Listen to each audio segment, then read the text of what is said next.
Starting off 2025 the right way, today we're going back to a classic year in music and counting down the top 10 songs of this very same week.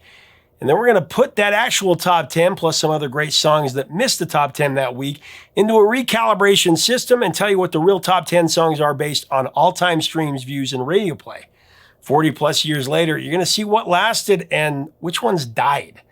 We have interviews, we have stories, we have your comments, including a punk rock band that wrote a pop rock hit protesting Iran banning disco songs, as well as a song that failed on the charts until a soap opera used it and then went to #1 after its broadcast.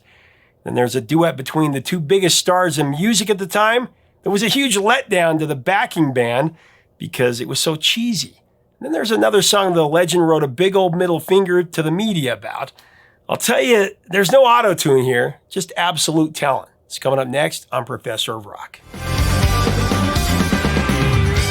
So it's time for another edition of my favorite, the Hit Song Redux. This is where we travel back to a week in the golden era of the rock and roll era, and we re-rank the top 10 songs of that specific week based on their legacy since then, since their peak position on the Billboard Hot 100.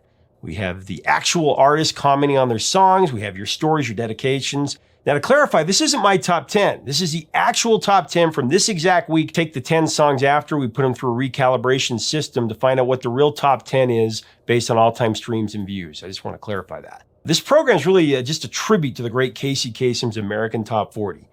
And this time we travel back to this exact week in the year 1983.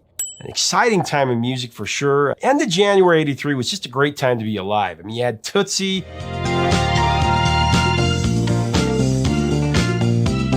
48 Hours. 48 Hours. And Dark Crystal. The Dark Crystal. Tops of the box office after the holiday rush. And then everyone was watching Dallas.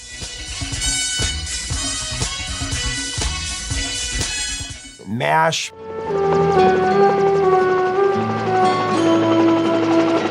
Magnum PI on TV. So let's get right into it. Coming in at the number 10 slot, two country music stars that crossed over so well individually that they paired them up for one of the great early 80s duets. It's Crystal Gayle and Eddie Rabbitt with You and I. Just you and I. Now, like many of you, probably, I knew Crystal Gayle first from that long hair. It was so legendary, it almost touched the ground. And Eddie Rabbitt was the kind-hearted gentleman that seemed like could be a favorite uncle. Your love is my reward. Their crossover hit celebrates really the bond of matrimony between a man and a woman and looks at the past, the present, and predicts pure joy and resilience for the future.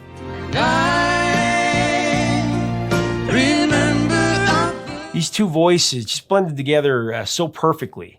This was written by the Nashville songwriter and musician Frank J. Myers. He would later collaborate with Gary Baker and write the 90s hit I Swear. I swear by the moon and the stars. And at the number 9 spot, it's a true hidden classic from the pride of America, one of the most legendary voices of the rock and roll era.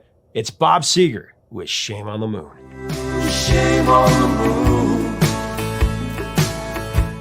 Now, Bob Seger wrote most of his own material, of course, but this was one of his biggest hits, and it was written by Rodney Crowell, who recorded it on his 1981 self-titled album.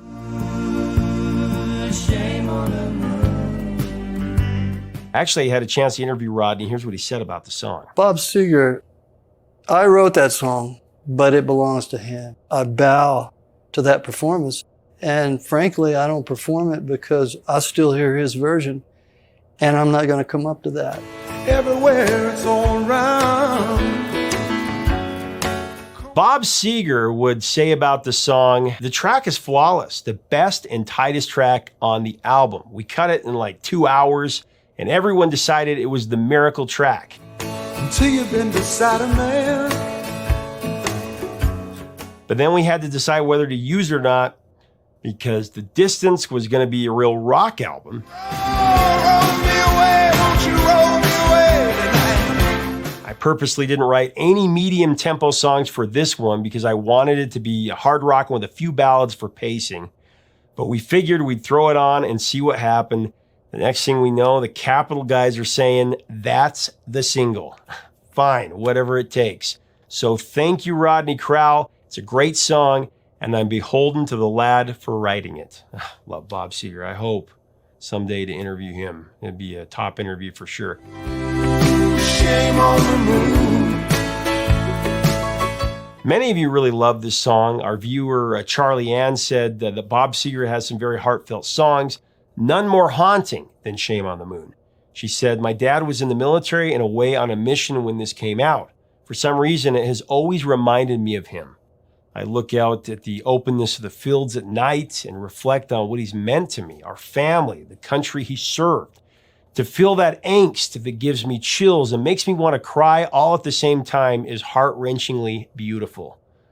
Well, Charlie Ann, we dedicate this classic to your amazing father and for his service. Some men go just where they want. Coming in at number 8, we have one from the only band that matters, The Clash with Rock the Casbah.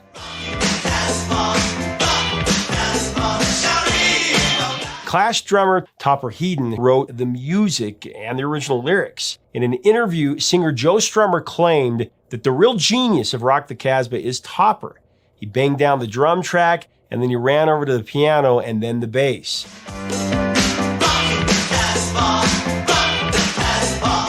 Although Joe Strummer decided to take Topper's lyrics in a different direction.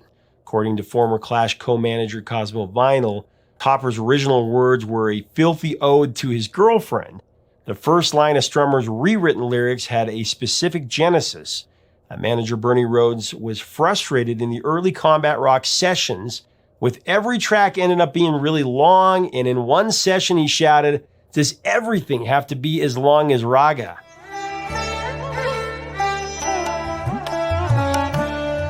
Strummer said, I got back to the hotel that night and I wrote on a typewriter, the king told the boogeyman, you gotta get that raga drop.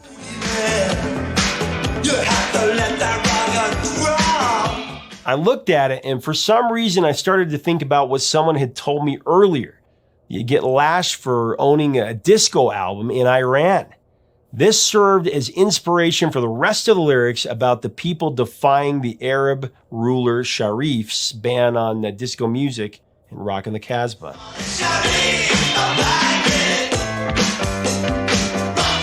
All right, coming in at number 7, it's another great duet that went all the way to number 1. It's Patty Austin and the late James Ingram, such a great voice, with their song, Baby Come to Me.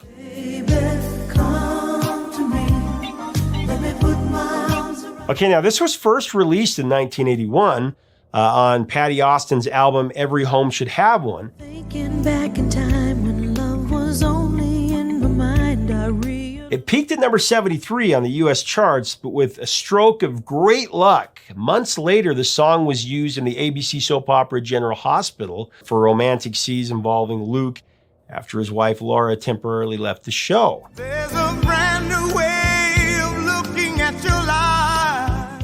It really blew up with letters and requests, and Warner Brothers re-released the song, and it went to number 1.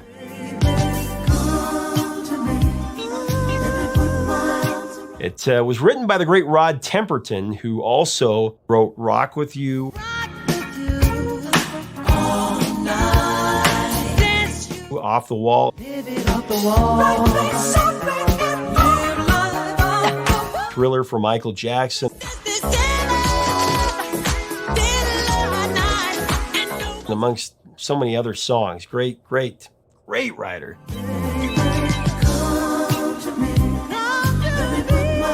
This song has garnered about 58 million streams since its peak.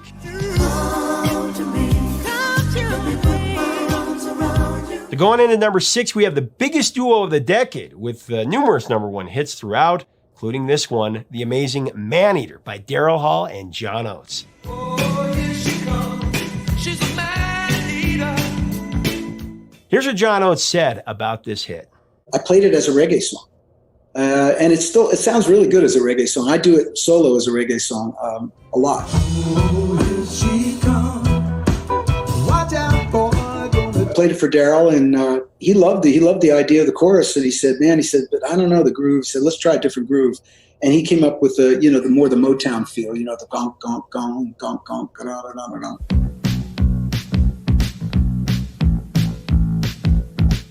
And we just wrote a verse based on that, and of course that led us to the chorus evolved into that style. So Maneater has had over 500 million streams since its release. Coming in at number 5, it's the third duet on this campaign. It's got to be some kind of record. It's the first single from the biggest selling album in the Earth's history, Michael Jackson and Paul McCartney with The Girl Is Mine. The doggone girl is mine. A duet between the two biggest legends at that moment. Of course, members of Toto played on the album, and they were excited about that opportunity. Here's what they said about it. Like, really? The doggone girl. We thought it was going Doggone to be like say or something. Just look at my face, these tears ain't drying. Yeah. Something a little rhythmical, a little McCartney. It was just really super pop. Like, kind of adult contemporary. Like like the really sugary pop. Like trying to go, McCartney was going to do this? Yeah. I don't think any of us had ever used the term doggone in our lives. The girl is mine. If she's Topping it off at number 4, it's the first major solo hit from one of the former leaders of the Eagles, one of the greatest voices and writers of any era, Don Henley with Dirty Laundry.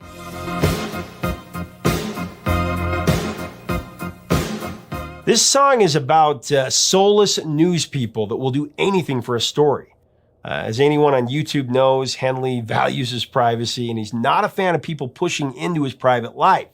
This is a classic song for sure. I love how the lyrics delve into the superficiality and soullessness of the media.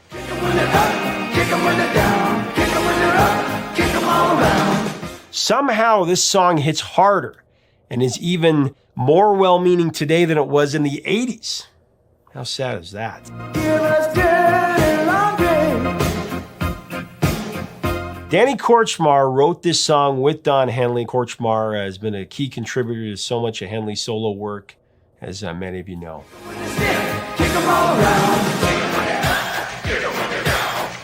In at number 3, one of the greatest voices ever. With his last top 10 hit, he would die tragically a little over a year after this song peaked. It's the perfect, soulful Marvin Gaye with Sexual Healing.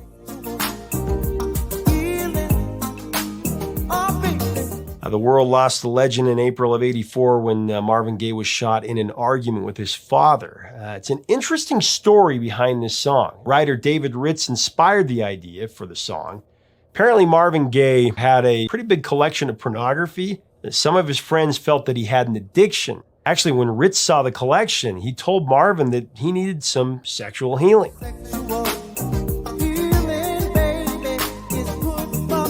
Marvin had him write some words which became the lyrics to the song. David Ritz said, "As I was writing the lyric, I was trying to capture Marvin's voice and his style as a singer.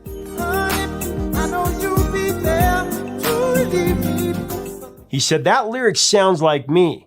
The lyrics seemed to fit into his philosophical musings and his personal emotional needs, so he could sing about it with complete honesty."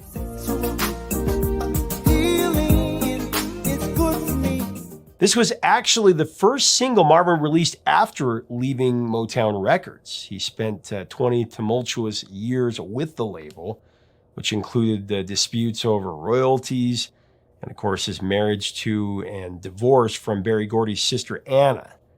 This song was recorded for CBS Records. Interestingly enough, David Ritz wasn't given a songwriting credit, but Marvin thanked him in the liner notes for inspiring the song title.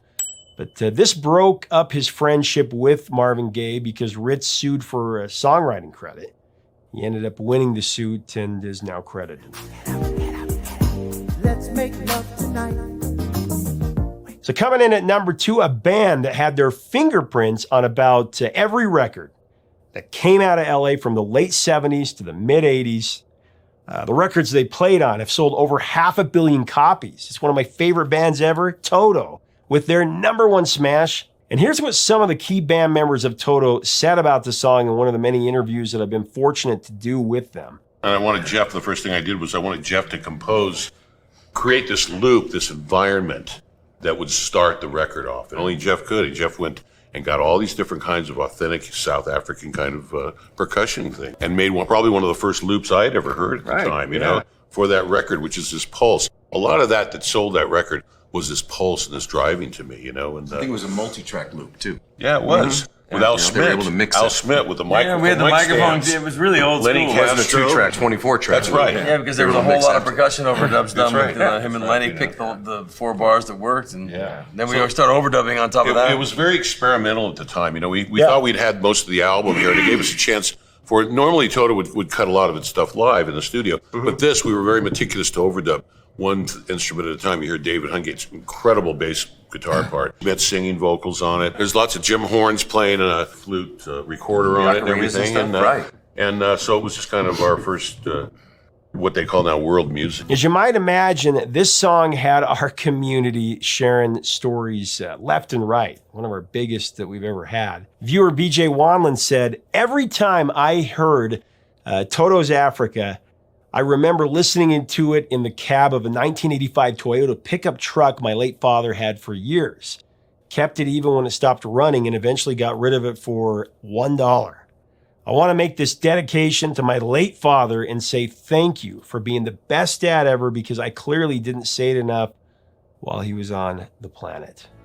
Brandon Clevenger said, in 2018, when I started dating the woman who's now my wife, we often talked about music and how we were children of the 80s. She was really more of a child of the 90s, but she really connected with my music, the music of my generation. Africa was the first song we really talked about and would sing together, and it kind of became our song. When we got married in 2020, we wanted it played as an instrumental as our exit song when we left the altar. We told people ahead of time that we were going to do it. Some thought it was cool. Some thought it was almost sacrilegious. But when it played, it just fit. It was so happy and something I can still hear in my head to this day. The piano medley of Africa as I left the church with my wife. The two things I really remember from that day, how stunningly beautiful my bride was and how that song sounded as we left together down the aisle. I love that. Our viewer Jody Sinclair said, when my husband and I first started dating back in 1982, we were testing one of the very first VCR recorders as we drove in his Holden Tirana hatchback into the city of Perth. I hope I said that right. I don't know cars very well. It was a beautiful, hot summer day, and on the radio was Africa. To this day, 39 years later, and this song still takes us back to that carefree and loving feeling we had on that day. We play it all the time, and all our family and friends know it's our song. I want to dedicate this song to the young and enduring love. Again, I love all these stories so much. There were so many. There were like hundreds of stories this time, and we'll get to them eventually. We're up to the #1 song for this same week back in good old 1983. This is a song that if you're a child of the 80s, it brings you back to so many amazing, wonderful memories. It was our introduction to the Vegemite sandwich. It's Down Under by Men at Work.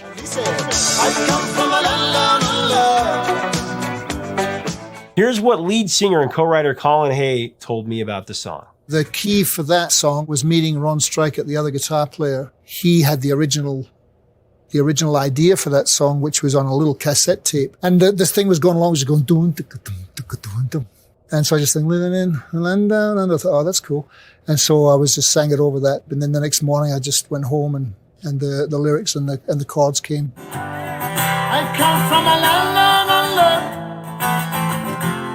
Our viewers had a lot to say about this as well. Leora Hart wanted to dedicate this to best friend Chris for his 35th birthday.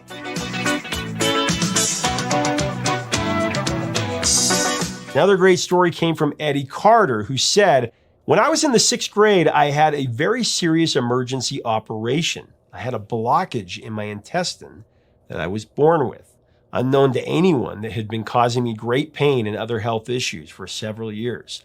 I was only given a 50-50 chance of living.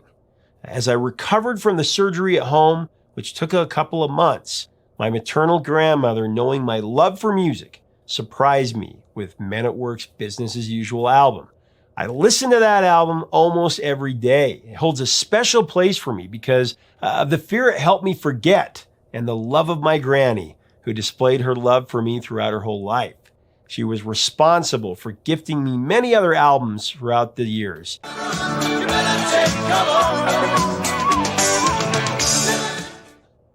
Great songs, great memories. Almost all these songs are still listened to today. Now, before we get into the top 10 based on all-time streams, I want to mention a few other songs that were on the charts that very same week, and they barely missed the top 10. Billy Joel got to number 17 with one of his greatest songs, Allentown, from his masterpiece album, The Nylon Curtain, one of my favorites. Tom Petty with his rocker, You Got Lucky, that peaked at number 20. And the great Sammy Hagar had a really great solo hit with Your Love Is Driving Me Crazy.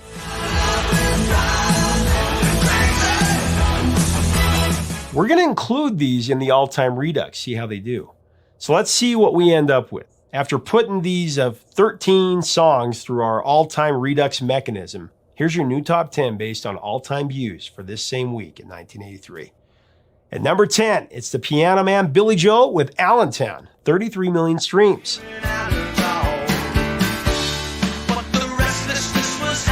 Number 9, Tom Petty with You Got Lucky, 38 million views. Number 8, Don Henley with Dirty Laundry, 40 million.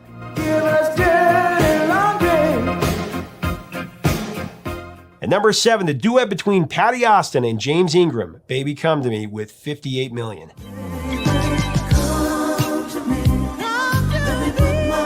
At number 6, it's another duet, Michael Jackson and Paul McCartney with The Girl Is Mine. The girl is mine, mine, mine. Number 5, it's The Clash with Rock the Casbah with 319 million streams.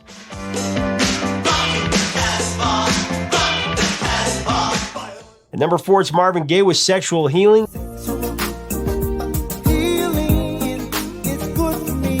At number 3, Down Under. Men at Work. So that means we're going to have a new number 1 song.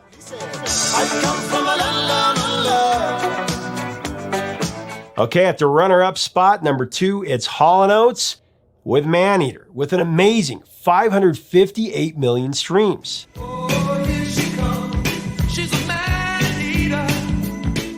And at number 1, with an incredible 2 billion streams, Africa by Toto. There it is, the new top 10 from the last week of January 1983 based on all-time streams. Now, if we didn't get to your dedication or your memory, we will.